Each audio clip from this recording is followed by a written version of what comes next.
Hey YouTube, what is going on? It's Huncho here, back with another video. If you're not already, hit that subscribe button down below and let's jump into this video. In today's video, we're going to be talking about your CPU, mainly cores and processors. So there's going to be two links down in the description, one a file dropper and one a Google Drive link. You can use either of those and you're going to get this folder here. And the first thing we're going to do is open up the Core 0 text. In the beginning of this video, I'm going to talk about how to set this up yourself completely from the beginning so you can change different things and you know what you're doing. But I've also simplified it with these other files, and I'll go through those steps as well for those people that just want to plug it in and get it going right away. So if you remember from a long time ago, Snuffy made a guide about how to activate multi-thread rendering properly in Fortnite. And while that doesn't apply anymore because Fortnite runs differently, I based this guide off of his, which is why I still kept some things in here to give him credit for the idea, but we're going to use it for a different purpose. So if you go into Task Manager anytime you're playing a game or you're running an app, you can right click on it and go to Details.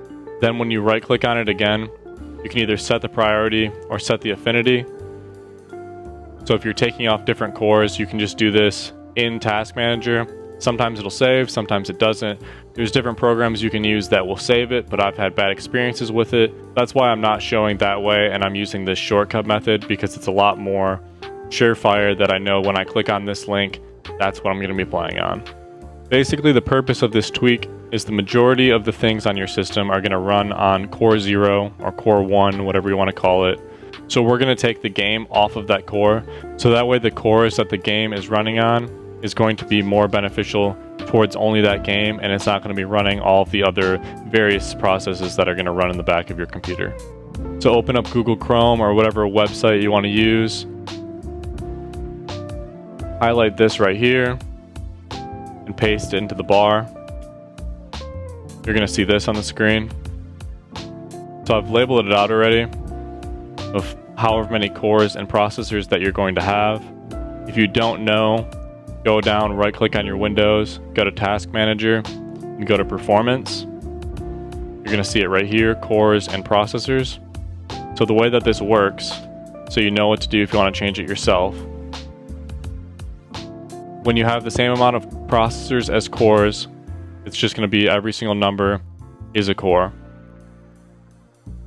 But when you have double the amount of processors, it skips. So this first one is a core. This is the thread or processor that goes along with that core. So anytime we're turning off a core, we want to make sure we're turning off that thread as well. So for example, if I had 4 cores, 8 processors right here, and I wanted to turn off the last core, I would make the last 2 be 0. Setting it up like this allows you to be able to set up different shortcuts to test different cores, as well as still making it simple to just get right into the game. So what we're going to do is then copy whatever you have, and we're going to paste it into this spot here where the numbers are in between the equals and the and sign. Press enter, and now this is going to change here. This next part, what I'm about to say, is very important if it doesn't work, because this is probably why. For the majority of people, Fortnite is going to be in C program files like normal. So C program files, Epic Games, Fortnite game, binaries, Win64. There's Fortnite. So wherever your Fortnite is, right click on it. We're going to go to properties.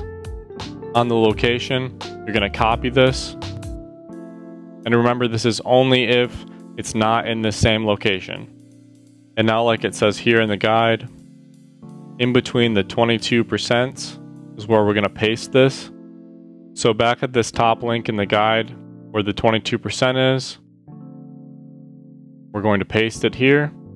And now any slash, we're going to change to the other direction. So now take this link, copy it, make sure that you have the correct numbers in here. You can always change it after as well. Paste it. Okay, so now from this step, what you're going to do is create a text document, open it up, and copy from right here to right here. And then we don't want to run it above normal. So just change these to normal. And now if you want the simplified way of doing all of those steps, this is the part where you're going to start. So from that folder that you downloaded, each of these text documents correspond already to right here. I've just inputted them already to skip those steps for you. But again, if you want to try different things, now you know how to change it for yourself. So now from this step, what we're going to do, take whatever cores and processors that you have. You're going to right click on this and rename. But if you don't see .text here, what you have to do is go under View,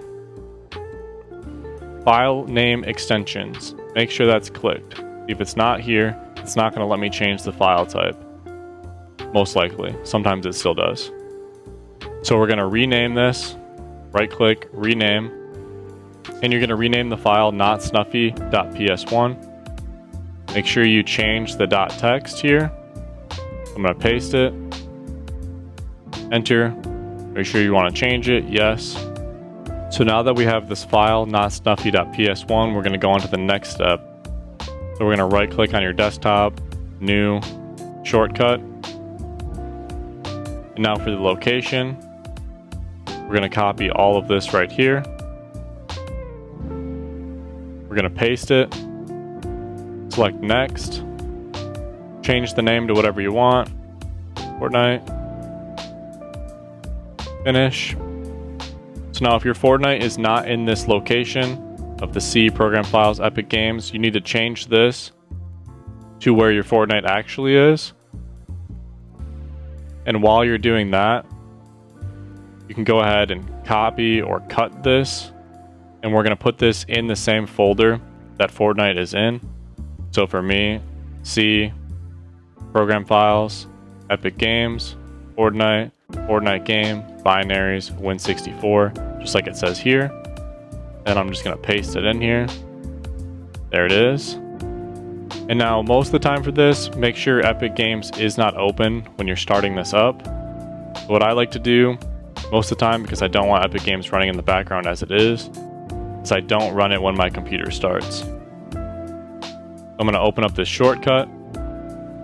So now that Fortnite's running, I'm going to show you in Task Manager. We're going to go to Fortnite, right click, Details, right click on it, Set Affinity, and as you can see, CPU 0 is off. From my experience, this helps a lot more for FPS when I was on performance mode. Obviously, you're going to see a bigger gap because you're having higher frames in the game. But the majority of the difference that I could tell was an input delay. And remember, you can try this with different games, and most likely you don't have to go through this method. You can just change it in Task Manager, and you won't have any issues unless it has an advanced anti-cheat system, which becomes the problem with Fortnite sometimes when they update different things with their game. Thank you guys for watching. If you're not already, please hit that subscribe button. Peace out.